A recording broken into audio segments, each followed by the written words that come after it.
Good morning. Good morning. Sorry, ladies, I lost my voice. I have several children at home. I don't know if there are any moms in the audience, but I have 3 boys that are 3, 5, and 7, and they caught the flu as well as my husband, who was the 4th child. And so I just got my voice back yesterday, so you may hear like some things that sound like puberty, but I promise, it's me getting over a cold. Okay. All right, so just to introduce myself, my name is Jennifer Lyle. I am the owner of Lush Yummies Pie Company. We fresh bake lemon butter pies with local ingredients and a 4th generation recipe in Eastern Market. And those recipes were founded by my grandfather. He had a farm with his mother in Birmingham, Alabama in the 1930s. She was Native American, and they would make these pies and pass them out to family and friends. And so when I was a little girl, I would live with my grandfather, and he would teach me his recipes. So I made pies, and we had full-on dinners at, 10 o'clock in the morning as opposed to riding my bike outside with some of the other children. And I went on to Howard University and oh, nice, Howard, okay. I went on to Howard University, and then I moved to Atlanta. I did Teach for America. Nice, TFA, okay. So I did TFA. I taught in the Atlanta Corps, and I was a 9th grade English teacher. And I was there for a few years, and I developed a baking program at my high school that I was at.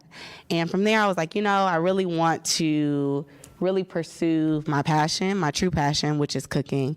And so I moved to Miami, and I went to culinary school at Le Cordon Bleu, and then I came back to Detroit a few years back. So that's kind of my journey, right? So I've been kind of all over the place, so that's my journey of how I got into pie baking in a nutshell. Okay.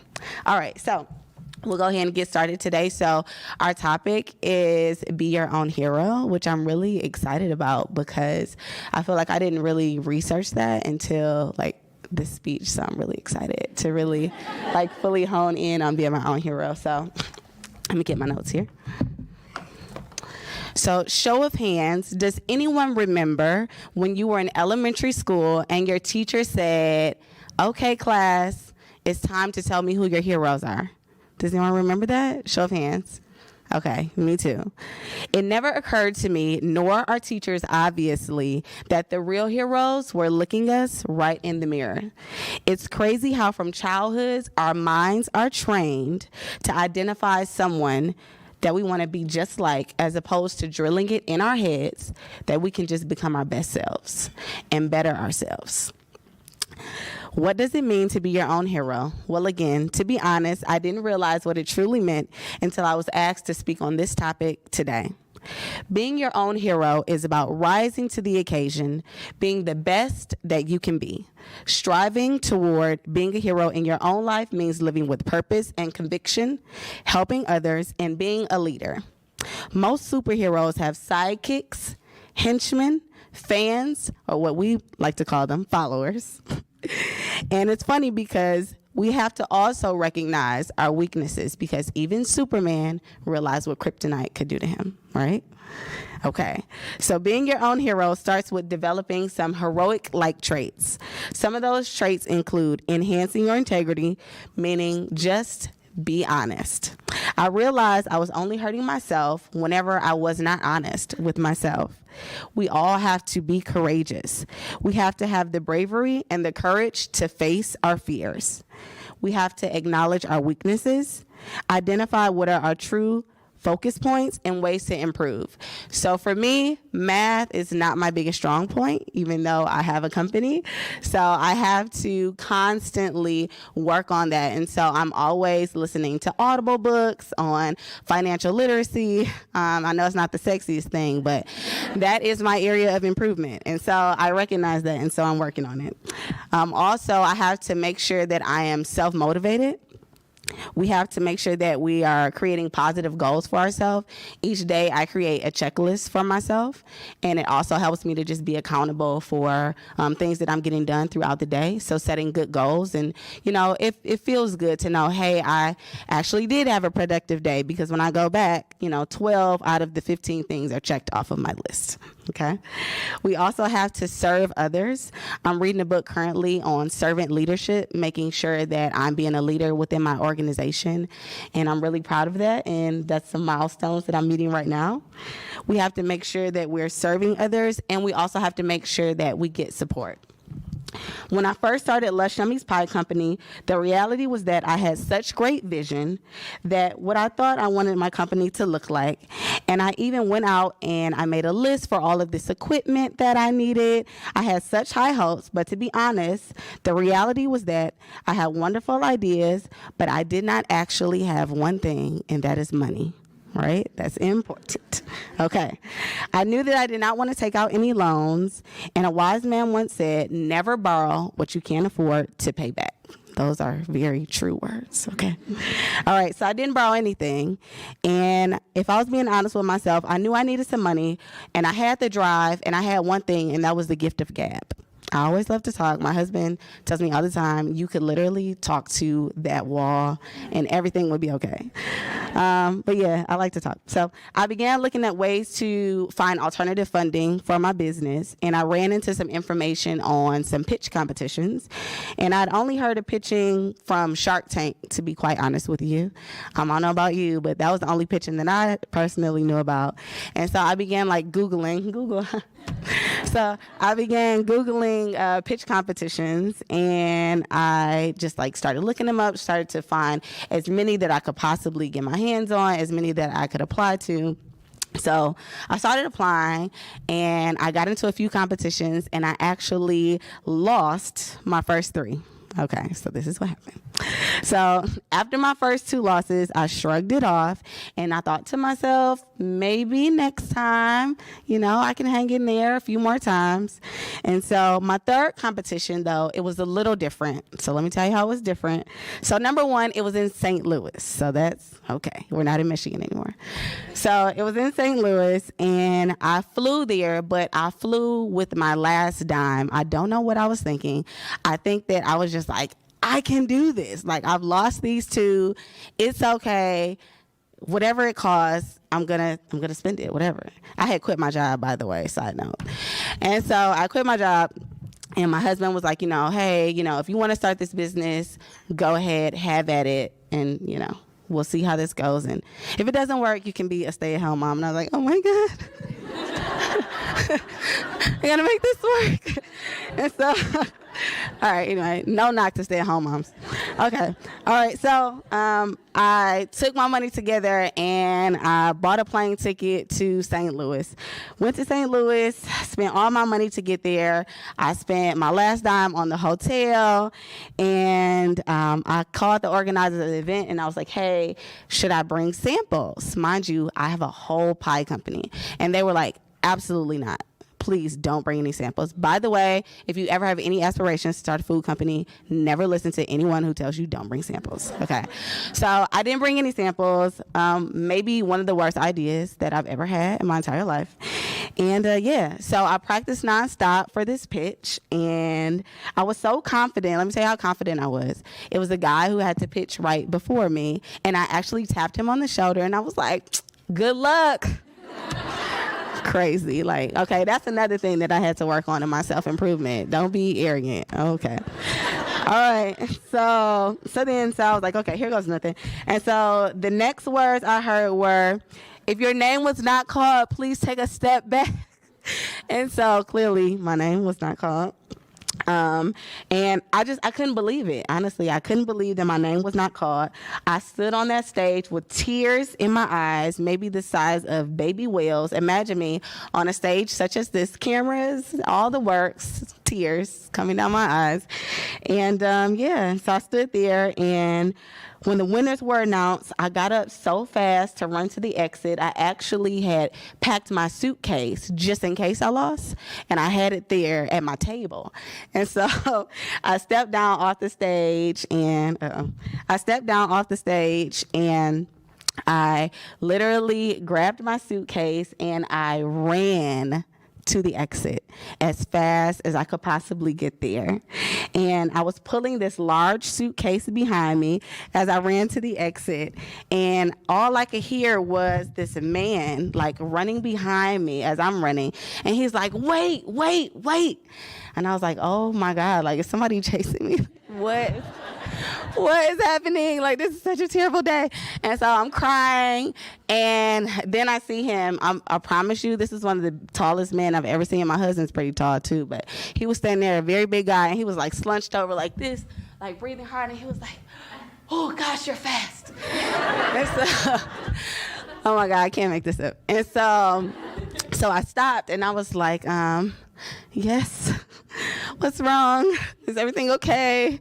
And he was like, yeah, I wanted to stop you because I wanted to introduce myself, and I wanted to introduce you to the keynote speaker. Did you hear her today? Now, mind you, the keynote speaker went right after we pitched. I'm like, of course not. Didn't hear the keynote speaker. What are you talking about? And so I said, no, I didn't get a chance to listen. And he was like, okay, well, I really want you to meet her. We host a pitch competition. It's in Florida every year. Mind you, I'm still crying. And so he said it's in Florida every year. It's in Naples, and it's at the Four Seasons. It costs about $5,000 to go, but we do have some scholarships. And I wiped my tears, and I was just like, well, I've heard really great things about the Four Seasons. I have heard such great things. Go ahead, I'm listening. I never stayed in the Four Seasons, clearly. And so he went on to tell me about the competition and about the conference. It's basically a conference for all these C-suite women. I didn't even know what C-suite meant. And so he was like, yeah, it's for C-suites, and but we also have a pitch competition there, and it's beautiful. And it's at the Four Seasons, and we have workshops, and in between workshops we have spa services. And I was like, yes, okay. This sounds great. And so we exchanged contact information, and I went on. And so I was still feeling a little sad and overwhelmed. And so I began to roll my large suitcase through the lobby. And then I heard, hey, over here. I was like, wow, this is such an eventful day. So it was the judges, by the way, the same judges who had just voted me out, who made me cry on stage. And so they said, hey, why don't you come over here? And I said, okay. Hello. It was a very dry hello. And they said, why don't you have a seat? So I had a seat. They said, hey, well, they were excited, by the way. They had smiles on their faces, and I was a little confused because I didn't know if we were at the same place. And so they said, hey, you did such a great job today. You won. And I was just thinking, like, what on earth are you talking about? I clearly dramatically lost, ran through the hallway with a suitcase. Like, what are you talking about? And they were like, actually, honey, you won. You won over the audience. We saw people chasing you. We saw that. And you're talking with us right now, one-on-one. No one else is looking for the people who we, quote unquote, gave an award to. And sometimes you have to realize that the prize is not always in the reward that you think it is, and that you need to use this as a growth opportunity. So you can sit here and you can cry, or you can talk with us about ways to improve yourself. So I was like, oh, all right, let's talk about it. So they gave me pointers, and I wiped my tears away, and I thought about it, and I said, well, maybe this is a growth opportunity, right? Because, I want to know why I didn't get chosen, why I didn't get picked for this award, what was wrong with my pitch. And they were like, well, you could have added some more things about your finances. We thought your energy was great, and, you won over the audience, but, you really have to hone in on your business itself. We felt that you told more storytelling as opposed to really diving deep into your numbers. You want to make it seem like it's from an investor standpoint. That's what you want to always, talk about that's what you want to talk to, rather, when you're doing any sort of pitch. And so you want to make sure that you really show your growth potential, and that you're talking about the stores that you're going into, because we're in Kroger, we're in Westbourne, we're in Holiday Market, we're in Bushes, we're here in Ann Arbor, and I didn't talk about that, and I don't know why I didn't talk about that, but I thought that was a great opportunity. It was a turning point for me in how I looked at pitching and how I looked at presenting myself and things that I needed to include, and not just about telling the story of my grandfather, but more telling people about where I saw the business in the future. And so moving on, I got up and I went home back to Michigan feeling a little defeated, but I knew that, I had this information, and it was my job to take that information and actually apply it. And so remember the opportunity that I told you all about at the Four Seasons? Yes. Okay. It actually came, and I was like, oh my God, this is real. Go to the Four Seasons. And so, by the way, it's called Odyssey Media, if you're wondering. And they actually gave me a scholarship. So they gave me a scholarship. They flew me out first class, by the way. Flew me out first class to Naples. I had my own suite at the Four Seasons. They took us shopping. This was unlike any pitch competition I had ever been a part of. They had hair and makeup, and honestly, it was tests though. It was trials like throughout the entire time. And during the hair and makeup, I didn't realize that these were all tests. I just, I'm like, oh, this is great. We get hair and makeup. We got, spa services. But they were really testing us to see how resistant we were to change with the makeover and the shopping and hair, makeup, all these sorts of things. So that was quite interesting for me. And so they kind of made you feel like it was just this fun event. They gave you gifts every night. They had a ton of sponsors. They had Coca-Cola and I don't know, it was all these big people, and they color coordinated. And on Coca-Cola night, you had to wear red. And I was like, wow, this is fantastic. And so it was time to pitch. So we were at the conference for a few days, and it was finally time to pitch. And we went ahead and we pitched. And I mustered up the courage. I got on that stage, and I acknowledged all my weaknesses. I had been studying my numbers. Excuse me. I knew the competition would be stiff just on the fact that all these things that they did for us. And so I knew that I would have to prove myself yet again. And so this time I was ready. I had my samples. Check. I had my positive attitude, no tears, and my pitch, it was flawless. Okay. Then they threw a curveball. They said, all right, now that you've pitched, we want everyone to participate in what we feel is like a speed dating for the judges. So you have to sit with each judge for 10 minutes. It's about 5 judges. And then you rotate around the room to each judge. I said, oh my God, this is crazy. And so I don't know about you, but if you've ever sat with anyone and had them ask you questions for 10 minutes, it may have felt like the longest 10 minutes of your life. I don't know about you. So imagine doing that times 5, so that's 50 minutes. And so it was pretty intense, as you can imagine. And so, needless to say, I lost that competition. I lost it. So anybody else would probably have given up. They're like, okay, you know what, this is it. Like 86 these pitch competitions. And so I was like, you know what, I can do this though. And so we got back on the stage, and they said, you know what, you did such a wonderful job. You showed so much courage, and you had a flawless pitch. We want to, even though you didn't win the $25,000, we want to go ahead and give you $5,000 because, you showed up here, you did great, you came on stage, and you killed it. And so we want to recognize that. And so that was that was a confidence booster for me. Still a learning experience because that means, too, that I need to go back and think about, when people want to ask you questions about your business, you need to be able to answer each and every question. And I think, too, something that they were really looking for was to make sure that your questions and your answers were the exact same for every single judge. And so that was just something that I thought about moving forward. So There were about 5 other competitions that came after this. Each and every time I had to prove myself, becoming my own motivation. I had to create positive goals for myself and my business. And because of my self-motivation, determination, and because I developed my heroic-like traits, I went on to those 5 competitions, winning over $225,000 in seed money towards my business. Thanks. It was a series of grant competitions, a series of pitch competitions, but by the end of it, I became an expert.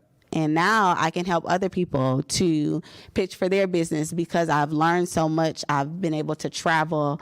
I did several competitions here in Michigan. I've done competitions in St. Louis. I've done competitions in Georgia. I've been all over doing various pitch competitions, just seeing what they have to offer.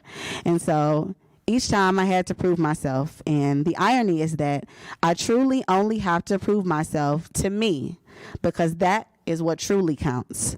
After each competition, I had to prove myself to make sure that I could exceed my own expectations each and every time and learn on something new, identify my weakness at each and every competition, and honing in on what those improvements were. Since winning my funding dollars, I have made it my mission to be my own hero, to not feel sorry for myself or get down about situations.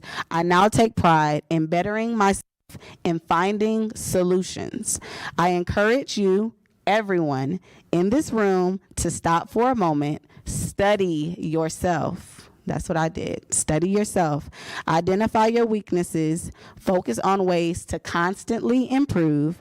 And because the truth is that we all could use a hero, and it feels pretty good knowing that you can be a hero to yourself.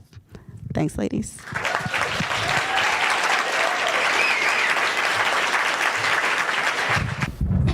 mentioned that you have 3 boys. And Yes. How did you balance launching a business and family life? Yeah, so it's still a struggle to this day. Honestly, I don't think that I've ever found the perfect solution to that. I know that when I had my last son, I kind of like stayed at home with him for a little while, and I did like small things for my business. As I mentioned, I have that to-do list. I really do. So I have a to-do list every day, and I keep journals. My mom, that's her thing. So she gives me journals. She spends a lot of money on these journals. She goes to journal conferences, guys. And so I'm serious. She just came back from one in Vegas. But anyway. So she gives me these journals, and I had these to-do lists, and I make sure that I was doing something for my business every day. Even though I couldn't necessarily spend like a 9 to 5 on it, I made sure that I was accomplishing a goal for it each and every day. I remember I had heard like someone talking about this years ago, and they were just saying like when you have a goal, just try to make some sort of step towards it each and every day, and in the end, you'll be able to run a mile. And so that's what I've done.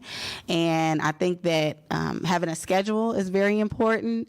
That has been key for me with my boys, with school, and me and my husband, I don't know if anyone here, we have opposite schedules. So my husband works in the evenings. He runs his own trucking stuff, and then I have to, work in the daytime. And so we have to really coordinate on our schedules. And so I think that scheduling is really the key in finding that balance. And so I worked a lot too on the weekends, plus during the week, and then I would work in the evenings, and I had to, it came a day where I had to like realize that like I had to cut off my evenings, and I had to like use that as like family time as opposed to like, because leave it up to me, I don't know about you, but I could work all day. So I could work all day at work, and then I come home, and then I'll have my laptop in the bed, and I'm very guilty of that. And so I had to start putting my laptop away after a certain time and really focusing on family time. We have game night. So just being more purposeful and spending time with family.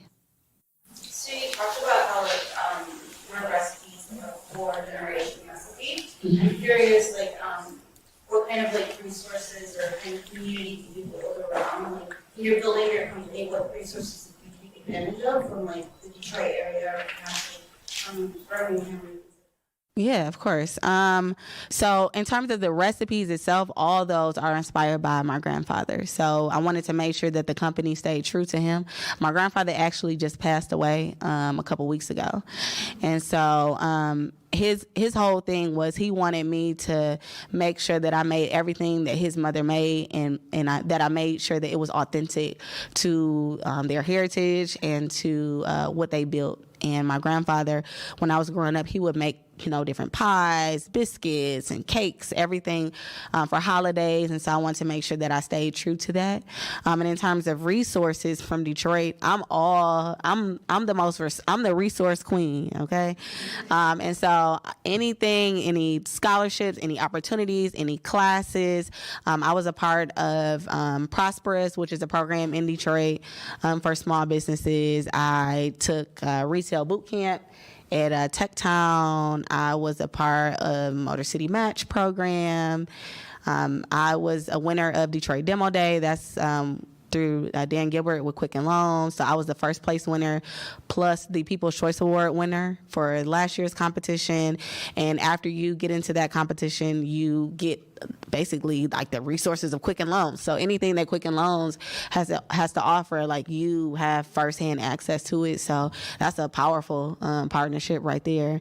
And anything else, any like things that I hear about, I'm always like, trying to develop relationships with people. I think that, I won a lot of competitions, but I also feel like a lot of things are relationships too, about relationships. And so I think that is key to like not burn bridges with people. I think that helps to it just helps like in your growth. And I was reading a book and it was saying like, be a pleasure to work with. And so I think that that's like always key. Like, you want to always be a pleasure to work with, like no matter like what that is. You want to always have a good taste in people's mouth, because I found too that a lot of people who I work with at previous organizations have somehow made their way to like a different organization, and you just never know like people's connections. And so you always want people to have positive things to say about you and what you're doing. And so I've made it my duty to keep those relationships and to be able to just take advantage of any resource that comes my way. Excuse me. Yes, ma'am. In the back. Talk about staying true to yourself in a world with like gluten-free, nut-free, strawberry allergies, whatever. How do you deal with all of that and still stay true to your brand? Yeah, so that's a great question. So so our pies are Easter Market. I don't know if y'all have been down there. So Easter Market, I like to look at it as like the testing ground for anything, because people at Easter Market, they don't hold back. I don't know what it is about Easter Market, but like they are rude. Like they will say anything to you, like, and they don't care. Like I don't know, but anyway. So like people will come up to me like, oh, is this gluten-free, wheat-free, soy-free, dairy-free, like sugar-free? I'm like, lady, you don't need to eat pie. Like, and so what I try to do is I'm working on other options. So we're working on a vegan option. So I go vegan sometimes. I go vegan about 60 days out of the year. And so I'm I know about being a vegan, and I understand it. And so I'm coming up with another option. And then we also have fruit pies as well. So for people who can't have dairy base, and then we're working on an alternative for our crust. But it's hard though, because it's a butter pie, and so it's butter. Like, it's so funny when people are like, "Is it dairy in it?" Yes, it's a butter pie.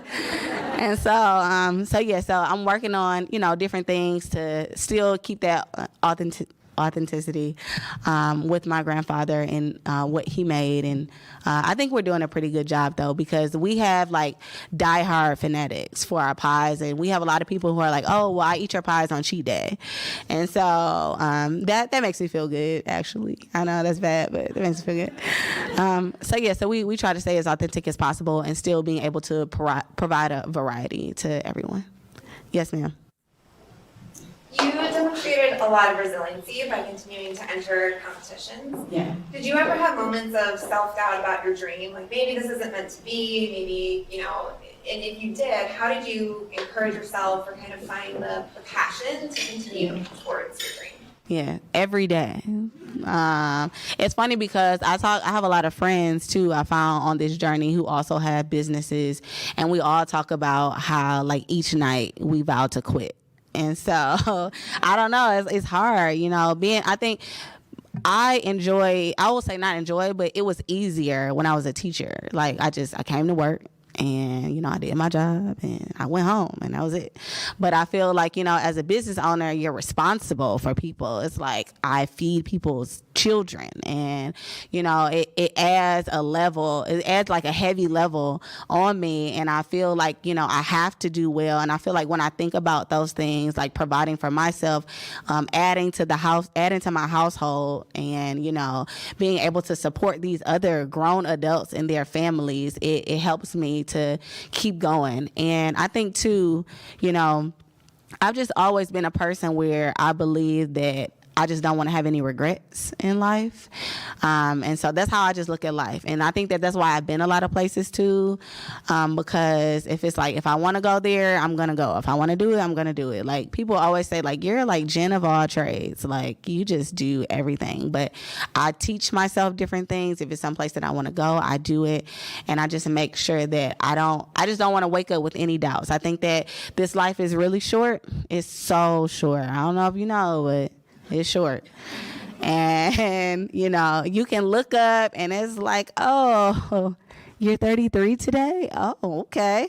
Congratulations. Like, I don't know where my childhood went.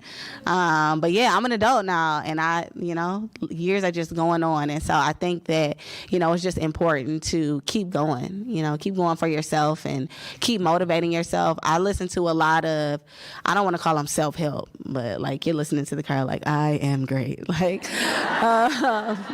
but I do listen to a lot of podcasts. So I try like not to listen to radio a lot because I feel like it's like trash in my mind. And so I spend that time listening to podcasts on entrepreneurship, on, you know, encouraging yourself, on being the best you can be. We're going to Create Cultivate conference today. And I listen to their podcast, Work Party, all the time. And they talk about just like being your best self. And sometimes I just like go through like the Apple podcast list and like just type in keywords like women's motivation, and I just like listen to the podcast for today. So I think that helps me too. And then I listen to a lot of silence also because of the kids. I know moms, like sometimes, you know, those car rides and silence are great for me. And then I also do like evening meditation. And so I think that helps me to like hone it back in and to like, you know, get in my zone. So that helps me. Yes, ma'am. I love the familial foundation of your business. Can you talk about, I'm sorry to hear about your grandfather, can you talk about his thoughts on what you've accomplished with his recipes? Yeah, man, he was, without getting like overly emotional about it, but he was so proud that, you know, his mother's pies could be like shared with the masses. Basically, the pies are almost mass production at this point. And in his last few days, he had what was considered a progressive stroke, and that's when you have like simultaneous strokes. And so he was slowly, it was like a suffering, but he was slowly losing it. And I went and spoke with him in a hospital on his last few days, and you know, my grandmother was in the room and she was like, you know, Herman, his name was Herman. She was like, Herman, aren't you so proud of Jenny? That's they call me Jenny. And it just so happened that the news was on, like, you know, on the television in the little, in the hospital. And they were replaying a segment that they had done on Channel 2. And I was they were interviewing me. The irony of it. And so he was laying in the bed and he had just lost his ability to speak because it hit him in the throat. And so my grandmother was like, look, it's Jenny, turn it up. And the nurses came in, and he was just crying, like tears were just coming down his eyes. And I think that just confirmed for me, like, how he really felt without, him even saying it. And I'm just so proud to be able to, carry on his legacy and to be able to share his dream. And he actually ended up working for Chrysler for 30 years. And so he wasn't even able to, make his pie dream a reality. And so I think that for him to see that on his last few days was like a coming home moment for him. So I think that he was very proud, and that's why I just want to stay authentic and true to him, and whatever he would have wanted, that's what I want to do. Thanks. Yes, ma'am. Hey. To follow up with that, I know that this brand and business probably belongs to you and your family, and as you grow your brand, you probably have to delegate to trust people with your product outside of your close world. Yeah. So that was like a whole thing, like, trusting people, and everyone's like, you shouldn't have people in your kitchen because they're going to steal your stuff. Like, and so that was like what my family, they're saying. Everybody's like so nervous about it. And so, I came to the conclusion, I talked to a few of my mentors, and they were like, you will never grow if you are cooking these pies in the kitchen. You'll never grow. Like, you'll always be small. You'll always be a mom and pop. And, that's going to be it. And if you're okay with that, then that's cool. Like, but if you want to grow, then you have to delegate. That's just a part of it. And so I wanted to make sure that I started trusting people, and I started to I teach a class on entrepreneurship. And we talk about pitching and different things like that in the class. And one of the young ladies, she was in my class. She was an A student in my class, and she did phenomenal for it's 8 weeks, every 8 weeks. And so she did great her entire 8 weeks. And at the end of her 8 weeks, she came up to me. She said, "Hey, Jennifer, you're so great. I would love to be a part of your business. And I actually went to culinary school, and I would love to interview if you would allow me to." And so I allowed her to interview, and she ended up being one of the best things that has ever happened to me. She is currently our operations manager, and she is amazing. And I trust her with the business. And I found too that when you invest in your employees, then they in turn invest in your business. And so I think that that's very crucial in growing. I follow, I don't know, we're in Ann Arbor, Zingerman's. Y'all know Zingerman's, right? And so, right, I'm going to say, you heard of Zingerman's? So Zingerman's has this phenomenal program called Zing Train. I don't know if you're familiar. If you want to have a business, or even if if it's Google, like, they'll come and help. And so what they do is they have different courses on training, on how to train your employees, how to maybe change the mindset of employees who've been there and they need to be changed to, flow with what you're trying to do within the organization. And so I went to training. I went to the Zing Train, and I really invested in training my employees. And so I thought that was a great help. And I found that when I really invest in the training, that our retention was greater. And I found that people will want to be there more.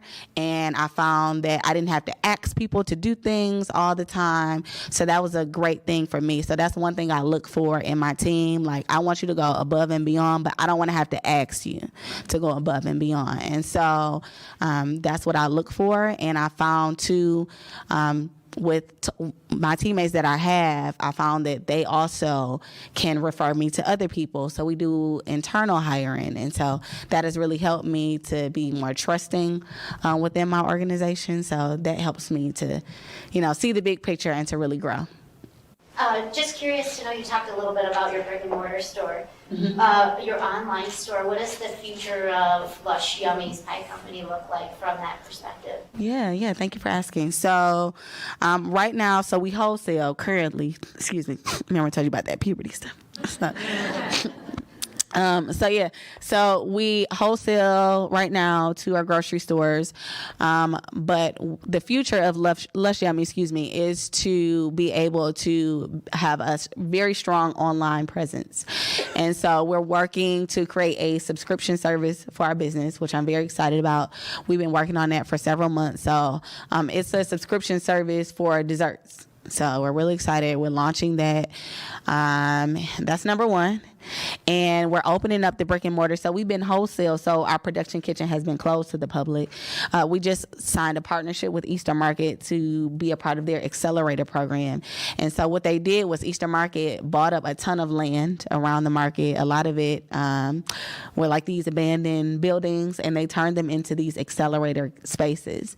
And so they chose different vendors from the market, and they offer you your rent at like half of market rate. And they're offering to do all of your like construction and things like that. They're paying for it. And so I guess the flip side is that you can't be there like long term. It's like 5 to 7 year leases, but that's not like a terrible thing. And so in addition to that, I also get a brick and mortar space. And so we're going to have a brick and mortar space that's about 600 square feet.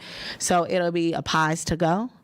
And I found that a lot of people like want our pies, but they're always on the move. And I think that that's the way of the world. That's why I decided to go with the subscription service. Everybody wants everything fast. Like, I feel like Instagram is the big thing now, but what is the root word for Instagram? It's instant, right? Everybody wants everything now. They want it fast. And so we wanted to make sure that we were, moving with the way of the world. And so we have our pies to go. We'll have the subscription service. And then we also offer catering as well. So that's where I see the business in the future. And we want to offer on a second portion of training, which I'm very excited about. So I have one of my supporters here, Joshua. He works with me. And so we're launching pitch camps, which I'm really excited about that, next summer for women who are looking to start their own business. And we're starting pitch courses this December. And so I had to think of it myself. We're starting in December. So we're starting in December for our pitch courses. And then next summer we'll have our pitch camps. So those are just some things that I'm working on for my future. So as you have progressed through your company, how is your measure of success shifting? You probably set out to reach some goals at the beginning, like when you were pitching, and now as you're continuing to grow, is that changing? Like, how big do you want to get? When do you feel, or do you feel very successful now? Right. I mean, it's funny because you always say, what's the definition of success? That's a question I always find myself asking myself. What does that truly mean? And so I think that my definition changes. It's like an ongoing thing. Like my definition always changes every time I think that I've met a milestone. It's like, oh, I need to go a little bit further. And so I think that for me, I don't know. It definitely keeps changing for me. I don't think that I am as successful as I would like to be. I feel like people on the outside looking in, they're like, you're so successful. I'm like, oh, okay. Thank you. But yeah, so I think that I just want to continue to grow. As I mentioned, and being your own hero, like always finding ways to improve. I think that's very important. Always finding areas of weakness. Because I feel like that's where like you can get yourself kind of messed up when you don't identify your own areas of weakness and you kind of think that you can just like do it all. And so as you mentioned too, like trusting other people, I think that that to me, that's success. That I've been able to trust other people, because for a very long time I was not able to trust anyone. And so I feel that I've had a lot of growth because I can now trust people. And I think that as I continue to grow, my goals are going to continue to change. And one of my mentors said, when you first start out, usually the smaller the idea in the beginning, the bigger it will be in the end. And I think that that is truly made sense for me. When I was selling these pies, I was at like farmers markets. So I never in a million years thought any of these things that I would be here at Google, for crying out loud, talking about it. So I think that, it definitely makes sense for me. And I think that just in life, as we grow, as we change, our goals will also change. I think the revitalization around Detroit is exciting, and it's exciting to hear that Eastern Market's expanding. As you talk about those pitch clinics, I feel like the more you have those moments of giving back to the Detroit community, like it feels that, is that something that you're intentionally trying to think about giving back to and building that up? Intentionally giving back to Detroit? Yes. Yeah, of course. I mean, I was born and raised in Detroit. I went to all DPS schools. When I first started my business, we had partnerships with local high schools. I went to Cass Tech. I don't know if you're familiar with Cass, but I went to Cass. And so I had a partnership with Cass, and we interview high school students. I still have high school students who come on board now and work in various ways. And to me, that's how I'm giving back, just by providing not only job opportunities, but providing mentorship as well. Okay. Thanks so much, ladies.